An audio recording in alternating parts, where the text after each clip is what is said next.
Hello everyone. So a few people had asked me how I change skeins of yarn into cones of yarn without getting into a big tangled mess. And I'll give you a couple of tips here as well at the beginning. So first of all, take the ball band off, and if the centre pull is coming out, sometimes the centre will be hanging out. This one isn't. Push that back in, because we don't want to pull the yarn from the centre, because when we wind onto a cone, we have top end twist, you see, and when it comes off the cone it twists, so we don't want to add or remove any twist to the yarn. So get yourself a decent bag to put the ball of yarn into, and we'll pull it from the outside.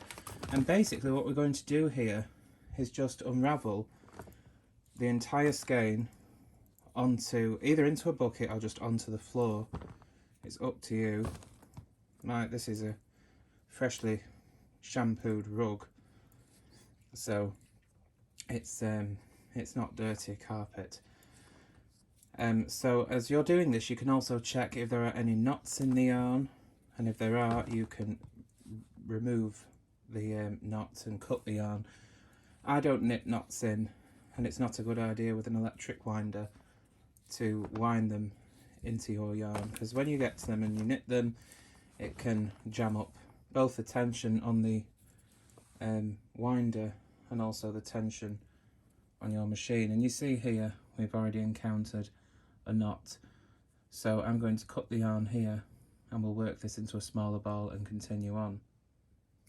So I'll cut that out. This is a very budget yarn. This is one of Aldi's current specials. Aldi in the UK sell yarn twice a year, once usually in August and in February. So it's not the best quality yarn, and you probably encounter some joins like I just have here. So this little pile here I'm going to wind into a little centre pull ball, which I've just done here, and we can keep this later for seaming or whatnot. If it was a much longer piece, then we could wind onto a cone what we've already spilled off the skein, and then continue on after we've removed the knot. But yes, this is the trick really for it to feed smoothly into the electric winder, is just to completely unravel the skein from the outside into a bucket or just onto the floor in front of the winder, ready to wind. As I say, if you pull it from the centre of the skein, you will introduce extra twist or remove twist from the yarn, and you don't really want that, considering that rotating around the cone as it pulls off the top end will either add or remove twist depending on the direction of the yarn, whether it's a Z twist or a S twist. So I'm going to unwind this whole skein. It'll just take a minute and we will get on to winding it. So I'm just coming to the end of the skein here. It's literally taken me about 3 minutes to unwind this 100-gram ball. And of course you always get the little knot at the end. There we go.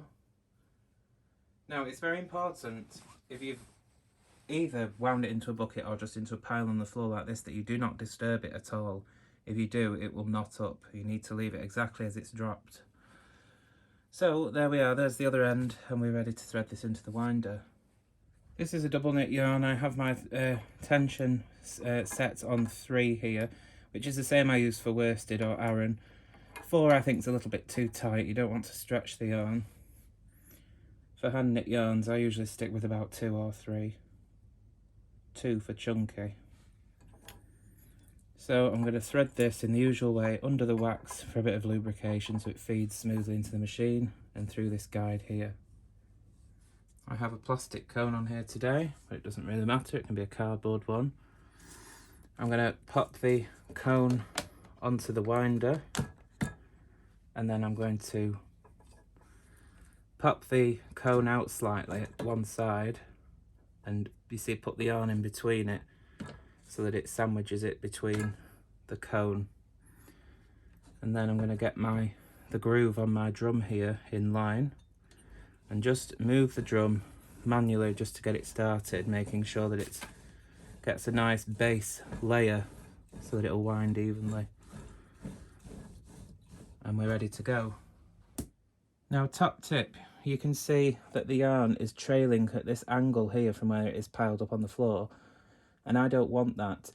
It's going to pull it sideways, and if any of the yarn and fibres of the yarn get locked onto another fibre where it's sitting, it's going to drag a big clump with it and knot it all up.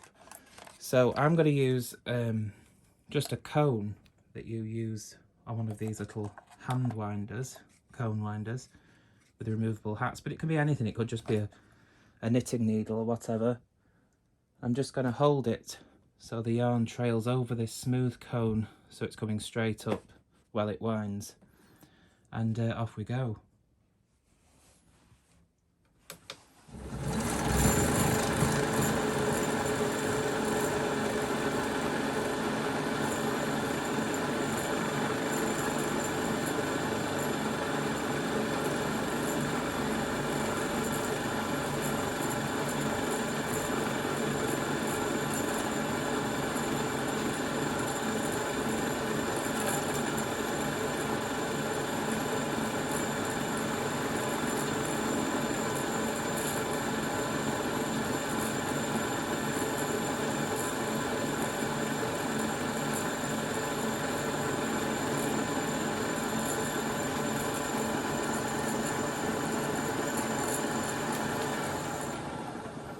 And there we go. I did that in real time so you could see it wind completely smoothly.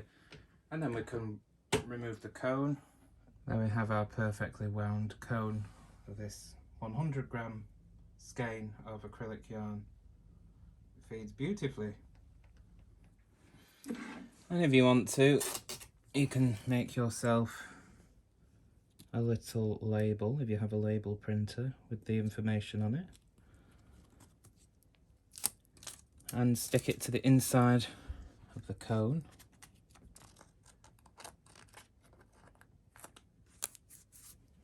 Like so.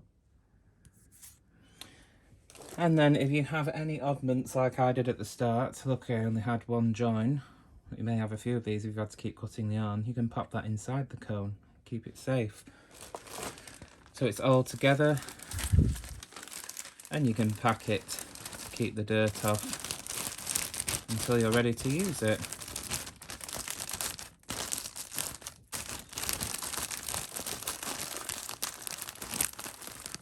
Like so.